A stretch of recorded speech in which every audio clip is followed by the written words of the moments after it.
नमस्कार दोस्तों, आज कोई पढ़ाई की बात नहीं होगी। किसी भी प्रकार का कोई भी थ्योरम फिजिक्स का कोई भी लेक्चर आपके सामने रिप्रेजेंट नहीं करेंगे। हम आज जिस विषय में हम बात करने जा रहे हैं वो एक बेहद संगीन समस्या है, एक बेहद लाजवाब समस्या है। सबके लिए, आपके लिए, हमारे लिए, सबके लिए, हर भारतवासी के लिए एक समस्या है। और समस्या कोई बहुत है जिसे हम बेरोज़गारी कहते हैं। ये समस्या बेरोज़गारी का है। आज हम इस वीडियो के माध्यम से सिर्फ और सिर्फ इसी बात पर बात करेंगे कि आखिर हम बेरोज़गार क्यों हैं, क्यों ऐसा क्यों हो रहा है हमारे साथ, हम जैसे तमाम भाई बहनों के साथ बेरोज़गार क्यों पड़े हुए हैं। मेरा सवाल सीधा आपसे है, सिर्फ दो सवाल मैं आपसे करूँगा। पहला सवाल, मैं बेरोज़गार क्यों हूँ, मैं बेरोज़गार क्यों हूँ। दूसरा सवाल, आप बेरोज़गार या हमारे वो करोड़ों भाई बहन बेरोज़गार क्यों हैं। मैं मानता हूँ आपके मन में इस बात आई होगी कि मैं बेरोज़गार इसलिए हूँ क्योंकि मेरे अंदर टैलेंट नहीं है, एबिलिटी नहीं है, क्वालिटी नहीं है, डिग्री नहीं है, एक्सेट्रा। कुछ लोग होते हैं ऐसे मानसिकता वाले जो ऐसा सवाल पे ऐसा जवाब, ऐसी प्रतिक्रिया देने का प्रयास करते हैं कि आप उस योग्य नहीं हो। तो क्या सारे के सारे हिंदुस्तानी, वो तमाम करोड़ों भाई, मेरे भाई बहन जो आज बेरोजगार बैठे, सबके अंदर एबिलिटी और क्वालिटी नहीं है? सिर्फ मेरे अंदर की बात मैं मानता हूँ, चलो मान लिया इस बात को मैं, लेकिन क्या वो भी हैं ऐसे? क्या वो तमाम हजारों करोड़ों की संख्या में जो रोज सड़कों पर उतर कर धरना प्रदर्शन करते हैं, जो रोज डिग्रियां पाते हैं, वो सब के सब डिग्री वाले नहीं हैं, टैलेंट नहीं है उनके अंदर? क्या वो सब भी ऐसे ही है? नहीं भाई, गलत कह रहे हैं आप। एक आदमी हो सकता है, 10 आदमी हो सकते हैं, करोड़ों की संख्या में ऐसा नहीं हो सकता। ये समस्या सिर्फ मेरी नहीं है, ये समस्या सिर्फ मेरी नहीं है, ये समस्या सबकी बनी हुई है कि हर कोई बेरोजगार क्यों है। ये समस्या इतनी बड़ी हो चुकी है कि आज पढ़ाने वाला हर स्टडी मटेरियल पढ़ाना छोड़ करके इस समस्या पे बात कर रहा है, क्योंकि मीडिया तो करेगी नहीं, मीडिया करेगी नहीं, नेताओं को कोई चिंता ही नहीं है। तो आखिर कौन? मैं पढ़ाता हूँ जिस बच्चे को, जो बच्चा मेरे यहाँ पढ़ने आता है, उसकी किस कैटेगरी से वो पढ़ रहा है, मैं अब उसको डिफाइन नहीं कर सकता। उसकी समस्याओं को वो फीस कैसे कैसे पे करता है, उसके माँ बाप फीस कैसे पे करते हैं, किस तरह से वो एक डिग्री, एक जो एबिलिटी क्वालिटी उसके अंदर होनी चाहिए उसको गेन करता है, किस तरह से गेन करता है, वो कैसे गेन करता है, कैसे कैसे पैसे इकट्ठे कर करके वो फीस पे करता है। इस समस्या को आप नहीं समझोगे, इस समस्या को सिस्टम नहीं समझ रहा है।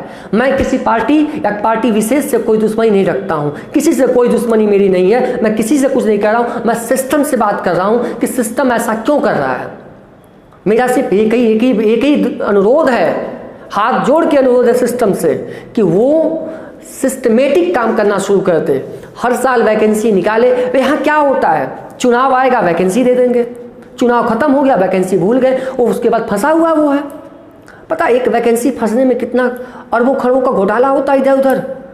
एक फॉर्म फिलअप करने के 500 रुपये अगर लगते हैं, सोचो करोड़ों फॉर्म का जब फिलअप होते तो कितना अरबों का वहाँ पर ट्रांजेक्शन होता है, कितना अरबों का ट्रांजेक्शन होता है। और मिलता क्या है? वैकेंसी फंसी हुई है, रिजल्ट आया नहीं, रिजल्ट आया भी तो केस हो गया उस पर, इस कोर्ट से उस court, high court, supreme court, court पे कोर्ट, तारीख पे तारीख मिलती रही, और क्या नहीं मिला? फैसला नहीं मिला, नौकरियां नहीं मिली। अगर हमें एक सिस्टमेटिक तरीके से काम को अगर हम करते गए, हर साल एसएससी की, बैंक की, रेलवे की, एक्सेट्रा बहुत सारी चीज़ें, हर फील्ड में अगर हम जॉब के लिए अप्लाई कर सकते हैं, तो ज़रूरी नहीं है कि हर कोई बच्चा एक बार में गया और कंपटीशन बीट करके जॉब पा लिया। नहीं, बार बार 2 साल लगते हैं, 3 साल लगते हैं, बट हमें तो 1 साल का वेट करने के लिए 10 साल का वेट करना पड़ता है। 5 साल में तो एक मिलेगा वैकेंसी हमें, और उसके बाद 5 साल लटका रहेगा, हो गया 10 साल तक वेट करें। ये ऐसी हालत में एक युवा बेरोजगार क्या करे? उसकी समस्याओं को समझें आप। यहाँ तो मन की बात लोग कर लेते हैं, अपने मन की बात कर लेते हैं, हमारे मन की भी बात तो कर लो। हम बेरोजगारों की तो बात कर लो, हमारे मन में क्या है, हम किस समस्या से जूझ रहे हैं, किस तकलीफ से जूझ रहे हैं, हम किन तानों को सहते हैं। हम जब जाते हैं गांव घर, हमारे अगल बगल हमारे सगे संबंधी हमसे पूछते हैं, बाबू कितना पढ़बा, कबले पढ़बा, नौकरिया मिलल, नौकरियां मिली, ये उनके लैंग्वेज होते हैं ये। और सोचिए उस वक्त उस बेरोजगार पर क्या बीतती होगी, उस बेरोजगार के दिल पर क्या होता होगा उस वक्त, उसकी समस्या, वो कौन सा दुख जो है उसके अंदर है, उसको आप कभी समझ नहीं पाओगे। जब कोई आपसे पूछता है कि नौकरी मिलेगी, जब कोई पूछता है ना साहब, बड़ी तकलीफ होती है इस बात को लेकर के कि क्या हमारे अंदर कौन सी ऐसी कमी रहेगी कि हमें नौकरी नहीं मिल रही है।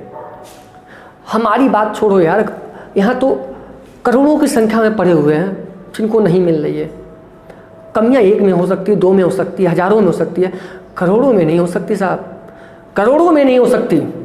सिस्टम कहीं ना कहीं गलत है, सिस्टम कहीं ना कहीं गलत कर रहा है। अगर वो हमें सिस्टमेटिक तरह से अगर वैकेंसीज देता, उसके रिजल्ट देता और हमारा वो जॉब के लिए क्लियर करता, तो फिर क्या होता पता। जो 10 साल 5 साल पहले, 7 साल 3 साल पहले एक फॉर्म फिलअप किए हुए हैं, रिजल्ट का इंतजार कर रहे हैं, पता नहीं फेल है कि पास है, इस बार भी फॉर्म डालेंगे वो।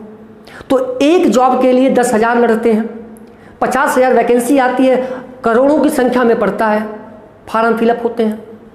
सरकार को मजा आता है क्योंकि उसमें तो करोड़ों के जोड़ो, करोड़ों गुणे 500 रुपये, कितना अरबों का उसका हो गया, काम बन गया, कितने अरबों खरबों का वो ट्रांजेक्शन कर लिया, तो वो लटका के रखेगी। पर जो समस्या एक बेरोजगारी का, जो एक बेरोजगार के ऊपर जो बीतती है, उस पर कोई बातचीत नहीं होगी, उस पर कोई कुछ नहीं कहेगा। यहाँ तो मीडिया वालों को कुछ और मिलता है, मज़ा मिलता है, फलाने कैसे मरे, फलाने कैसे जिए, फलाने किसके साथ क्या, किसके साथ, इन्हीं पर मस्त है। किसी भी बात कर लीजिए, किसी भी चैनल की बात कर लीजिए, किसी भी न्यूज़ की बात कर लीजिए, किसी न्यूज़ वाले ने कभी एक दिन भी 24 घंटे में अपने एक एपिसोड में भी अगर पूछा हो कि माननीय श्री जी कि इस बार आपने वादा किया था कि इतना रोजगार दूंगा, क्यों रोजगार नहीं दिया, एक बात बताइए, एक बार भी नहीं। क्या करेंगे, डिबेट कराएंगे इनसे, उनका तो उनको व्यू मिलता है, उनकी तो कमाई होती है। लेकिन यहाँ क्या होता है, यहाँ तो कुछ नहीं मिलता है। हमें क्या मिलता है, कुछ नहीं मिलता है। एक माँ बाप पे क्या गुजरती होगी इसका अनुमान आप नहीं लगा सकते हैं।